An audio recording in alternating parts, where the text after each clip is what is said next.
Hi Libra, love reading, love messages po tayo. Ito na po, simulan na natin ang inyong pagbasa. Kuha lang tayo ng ilang messages para sa inyo. Mensaheng gabay lamang po pagdating sa inyong mga buhay, relasyon, pag-ibig, querida, number 2, charot. Hindi, no matter what your relationship status, single, married, attached, couples, maybe ito yung message na marahil kailangan yung marinig ngayon. Astrologically, maaring meron din akong ma-add since sinisilip natin love reading si Venus. Venus kasi right now is in retrograde phase. Venus is the planet of love, attraction, beauty, at baka sakali, kaakibat ng tarot cards, meron akong ma-add. Para sa mga Libra na nakikinig ngayon or makapakinig nito, anong kailangan nilang marinig? Message? Mensaheng gabay po, ayan. Agad-agad. Libra, advice para sa inyo. Anong kailangan yung marinig ngayon? Love message po. Libra. Buhay, pag-ibig, relasyon. Paisa-isa. Hindi natin pipigilan. Ayan.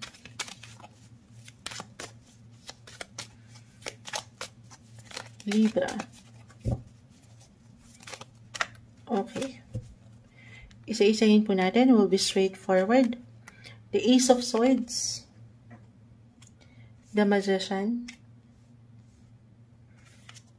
The Four of Wands. Reverse. The Tower. The Nine of Swords. 9 and 4 of Swords. And the Queen of Swords. So, nag-appear na naman si 9 of Swords. 4 of Swords. Libra. Okay. Pahinga.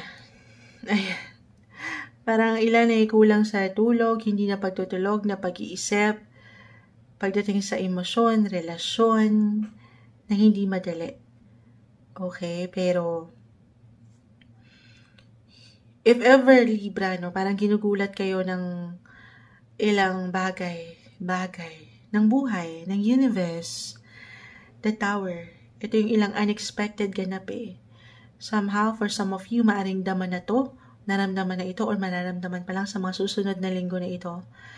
Tayo po ay general reading Libra, just only take what resonate.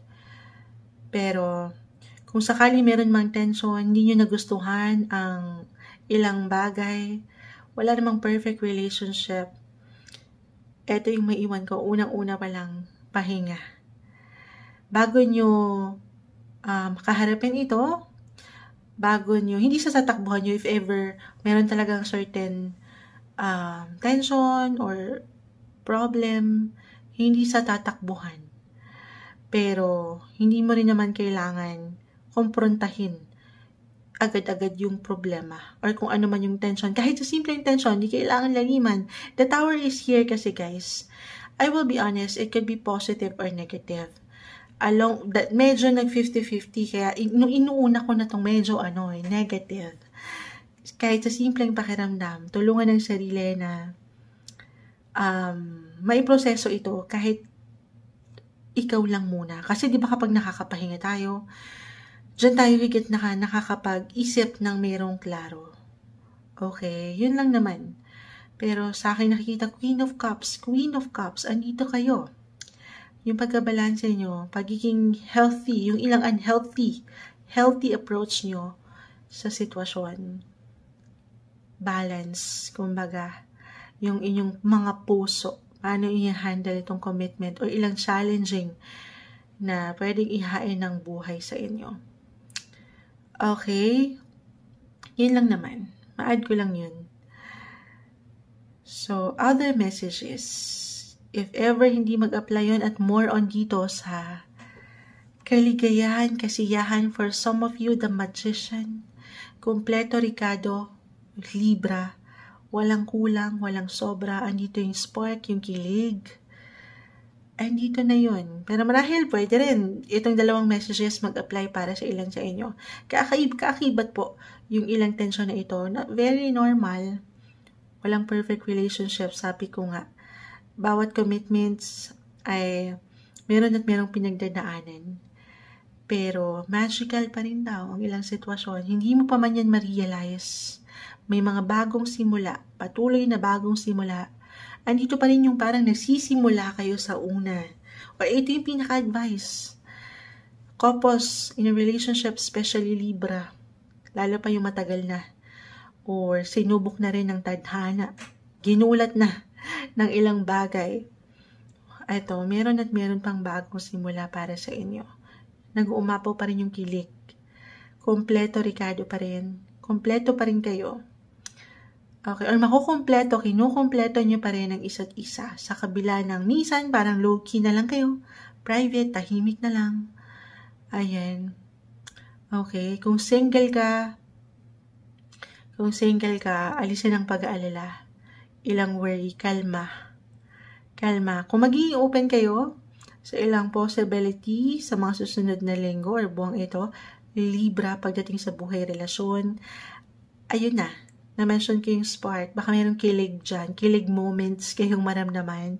It could be someone new, Ace of Swords, or someone na reversal tayo, no? Maki-curious ka sa taong ito. May pagka-mysterious. Or ikaw itong parang merong someone na maki-curious sa'yo. Ayan, why not? Kung magiging open ka sa, especially kung may ilang events, party invites, kung ready ka lang naman, sabi ko nga, pahinga. Baka kailangan nyo munang mag-rest. You have to be ready. Siyempre pa. Para ready rin ang buhay, ang taong ito sa'yo. Para maging bubuo kayo 10-10 ng rating. Nang walang kulang, walang nakukulangan, walang nasosobrahan. Pwede itong may kaugnayan sa events or mapa-professional man or personal party events, ganyan. Kung magiging open ka, meron ako nakikitang saya. Or yung pinaka-advice, focus dito sa ilang kasiyahan naman. Alisin yung ilang, alam mong hindi makakatulong or makakapag-ambag sa'yo ng magandang enerhiya. Meron kasi akong pag-aalala na nakikita. So, alisin yun. Okay, para higit na mag-align ang bagay-bagay, single especially, para dito kay the one. Ayan. Para mas pagtagpuin kayo, or mas mapalapit na kayo sa isa't isa, sa inyong tadhana. Or it could be unexpected, may party, events, or someone unexpected dumating sa inyong buhay. Pero kalma lang, let go of worries, let go of control, and let things flow naturally. Pagdating sa iyong buhay, pag-ibig, relasyon, ito yung umaangat sa inyong messages ngayon, Libra.